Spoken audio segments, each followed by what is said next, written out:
السلام عليكم ورحمة الله وبركاته. إن الحمد لله نحمده ونستعينه ونستغفر ونعوذ بالله من شرور أنفسنا ومن سيئات أعمالنا. من يهده الله فلا مضل له ومن يضلل فلا هادي له. وأشهد أن لا إله إلا الله وأن محمدا عبده ورسوله أما بعد. கண்ணியத்திற்குரியவர்களே, அல்லாஹுடைய மகத்தான கிருபையினால் அவனுக்கு செய்ய வேண்டிய மிக முக்கிய கடமைகளில் ஒன்றாகிய ஃபஜ்ர் தொழுகையை ஜமாத்தோடு நிறைவேற்றக்கூடிய பாக்கியத்தை பெற்றவர்களாக அல்லாஹுடைய மார்க்கத்தை அறிந்து கொள்ள வேண்டும் என்ற நல்ல எண்ணத்திலே இந்த நேரத்தை ஒதுக்கி நாம் எல்லாம் தற்பொழுது அல்லாஹுடைய இல்லத்திலே ஒன்று குழுமிருக்கின்றோம்.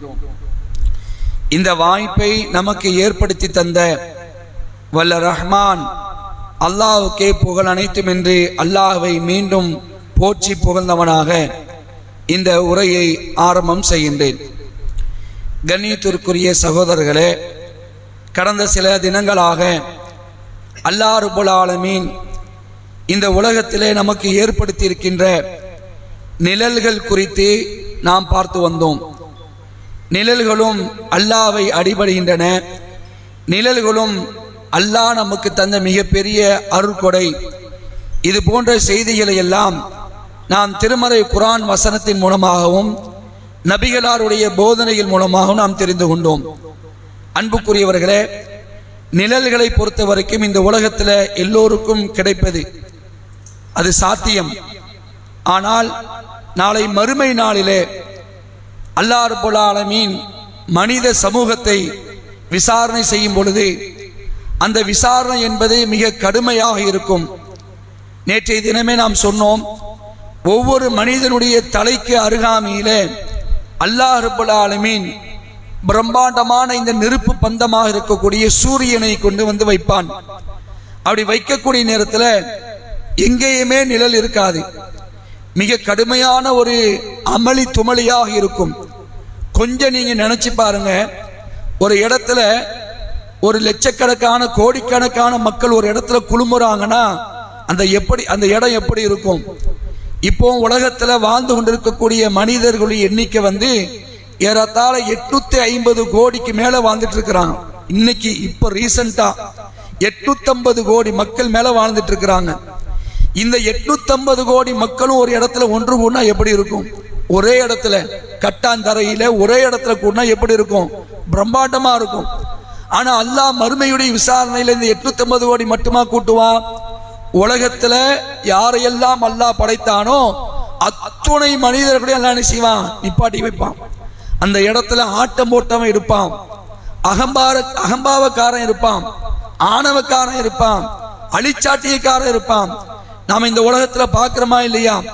என்ன விட்டா எவனுமே கிடையாது அப்படின்ட்டு நான் தான் பெரியவன் என்று இருக்கக்கூடிய அப்படிப்பட்ட மமதை கொண்டவர்கள், பெருமை அடித்தவர்கள் எல்லோரையும் எல்லாம் செய்வான் அந்த மஹ்ஷர் மன்னத்துல ஒன்று கூட்டி எழுப்பி நிப்பாட்டி வைப்பான். அந்த நேரம் எப்படி இருக்கும் தெரியுமா? யாரும் யார்கிட்டையும் பேச முடியாது, எந்த விசாரிப்பும் இருக்காது. சொந்த பந்தங்கள்லாம் கூடத்தான் நிற்பாங்க, ஆனா யாரும் என்ன செய்ய மாட்டாங்க? விசாரித்துக் கொள்ள மாட்டார்கள். இப்படிப்பட்ட ஒரு கடுமையான நாளை அல்லாஹ் உண்டு பண்ண மாட்டான் நாம் என்று நினைச்சிருந்தோம். ஆனா அல்லாஹ் உண்டு பண்ணி விட்டான். நம்ம எங்க போவது? எங்கேயாவது தப்பிக்க வழி இருக்கா? எங்கேயாவது இடையில ஓடி போயிடலாமா? அங்க ஓடவும் முடியாது, ஒளியவும் முடியாது.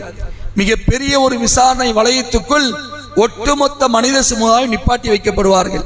அந்த நேரத்துல தான் தலைக்கு மேல சூரியன் இருக்கக்கூடிய நேரத்துல ஒவ்வொரு மனிதனும் இந்த உலகத்துல தான் செய்த பாவத்துக்கு தக்கனவாறு அங்க வேதனை செய்யப்படுவார்கள். என்ன மாதிரியான வேதனை? அவர்களுடைய உடலில் இருந்து வியர்வை என்ன செய்யும்? வலிந்து கொண்டே இருக்கும்.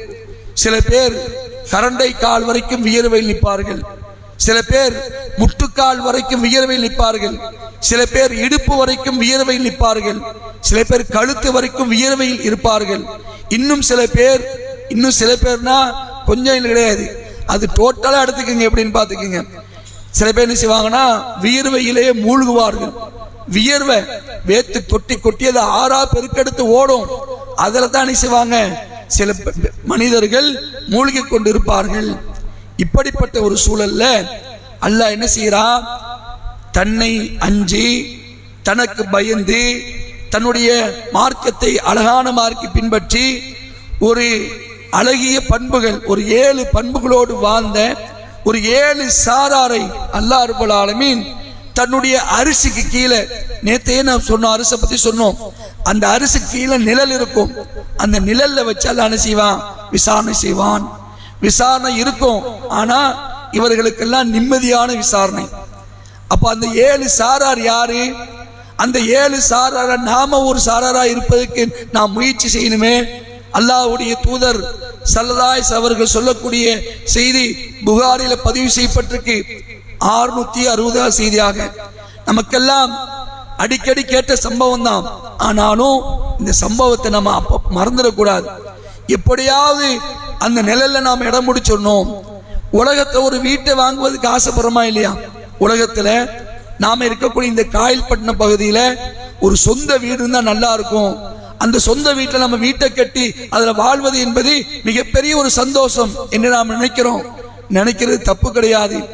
ஆனால் நாளை மறுமையில விசாரணை மன்றத்துல அல்லாஹ்வுடைய அரிசி கீழே நாம் இடம் பிடிக்கணும். அதுக்கு நாம் என்ன முயற்சி செஞ்சோம்? அந்த முயற்சியில் நாம் ஈடுபட்டிருக்கிறோமா? உலகத்துடைய ஆசாபாசத்துக்காக, உலகத்துடைய சந்தோஷத்துக்காக இன்னைக்கு நாம் மனுஷன் செய்யறான், மறுமையை மறந்து விடுகிறான். அன்புக்குரியவர்களே, மறுமையில் அல்லாஹ் ரப்பல் ஆலமீன் தன்னுடைய அரிசிக்கு கீழே இடம் கொடுக்கிறான் பாருங்க. 7 வகையான சாரார். அல்லாஹ்வுடைய தூதர் ஸல்லல்லாஹு அலைஹி வஸல்லம் சொன்னார்கள். என்ன சொன்னாங்க? சபுவத்துன் யுதில்லுஹுமுல்லாஹு ஃபீ லில்லஹி யௌம லா லில்ல இல்லா லில்லஹு.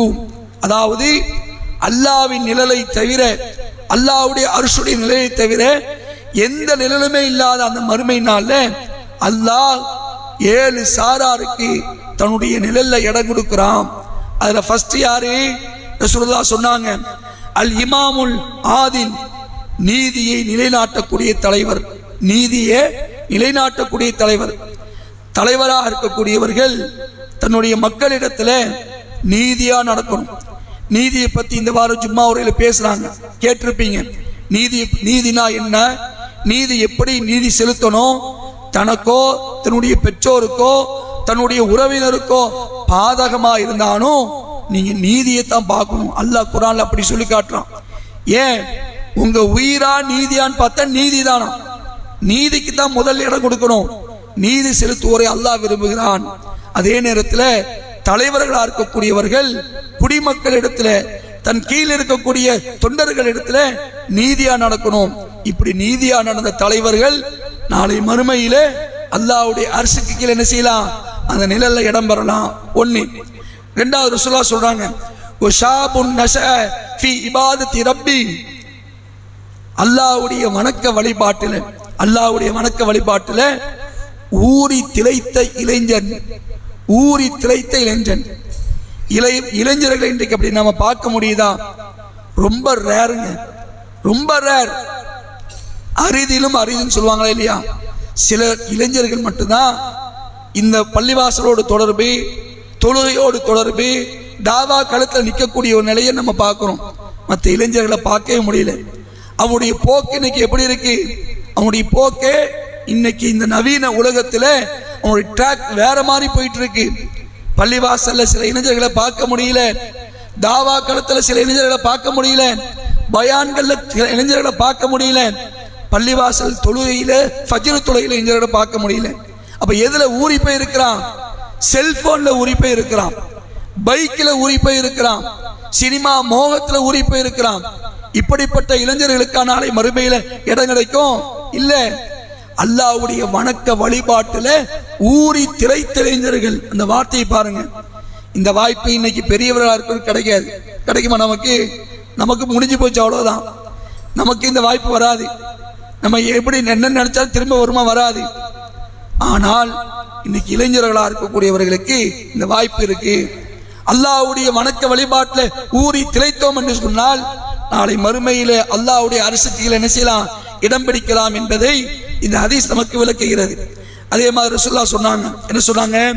ஒரு ரஜுலுன் கல்புஹு முஅல்லக ஃபீல் மசாஜித், அல்லாஹ்வுடைய பள்ளிவாசலோடு தொடர்பு படைத்த இதயமுடையவர், அல்லாஹ்வுடைய பள்ளிவாசலோடு தொடர்புடைய இதயம் படைத்தவர், எந்நேரமும் அல்லாஹ்வுடைய பள்ளிக்கு வரணும்னு நினைச்சிட்டே இருப்பார். இப்ப நீங்க சுபுவுக்கு இப்ப வந்திருக்கீங்களா இல்லையா? அடுத்தது லொஹருக்கு எப்போ போகணும், அடுத்து அசருக்கு எப்போ போகணும், மக்ரிபுக்கு எப்போ போகணும், அல்லாஹ்வுடைய பள்ளியோடு தொடர்பு. இந்த மாதிரி தொடர்பு உடையவர்களுக்கு அல்லாஹ் நிச்சயம் தன்னுடைய அரிசிக்கு கீழே இடம் கொடுக்கிறான். இது நமக்கு முடியும், இது எல்லாருக்குமே முடியும். பள்ளிவாசலோடு தொடர்பை நீங்க ஏற்படுத்திங்கன்னா 5 வக்து தொழுகையாளிகள் அங்க நீங்க சொன்னா கண்டிப்பா அல்லாஹ் நிச்சயம் அரிசிக்கு கீழே இடம் தருவான். அப்ப இந்த பாக்கியத்தை பெறக்கூடியவர்களாக பள்ளிவாசலுக்கு தொடர்புடையவர்கள் இருப்பார்கள் என்று நம்ம பார்க்கிறோம். ரசூலுல்லாஹ் சொன்னாங்க, அடுத்து சொன்னாங்க, ஒரு ரஜுலானி தஹாபா ஃபில்லாஹி இஜ்தமா அலைஹி வ தஃபர்ரகா அலைஹி, அல்லாஹ்வுக்காகவே இணைந்து அல்லாஹ்வுக்காகவே பிரிகின்ற 2 நபர்கள். அதாவது நட்பு வைக்கணும். எப்படி நட்பு வைக்கணும்? அல்லாஹ்வுக்காக சேரணும். இந்த நட்பு எப்படி பிரியணும்? இவன் அல்லாஹ்வுக்கு மாறு செஞ்சான்னு சொன்னா அந்த நட்பை உடைச்சிடணும். இப்படி பிரிந்த 2 நண்பர்கள் என்று அல்லாஹ்வுடைய தூதர் ஸல்லல்லாஹு அலைஹி வஸல்லம் சொல்றார். அல்லாஹ்வுக்காக சேர்ந்திருப்பான், ஒருத்தனை செய்வான் அல்லாஹ்வுக்காக பிரிஞ்சிருவான். இவனுடைய போக்கு, இவனுடைய நிலை இஸ்லாத்துக்கு மாற்றமா போகும், அல்லாஹ்வுக்கு இணை வைக்கக்கூடிய நிலைக்கு போயிடுவான். ஓ நட்பு எனக்கு தேவையில்லைன்னு பிரிகிறாங்களே இல்லையா? இப்படி பிரிஞ்ச நண்பன்.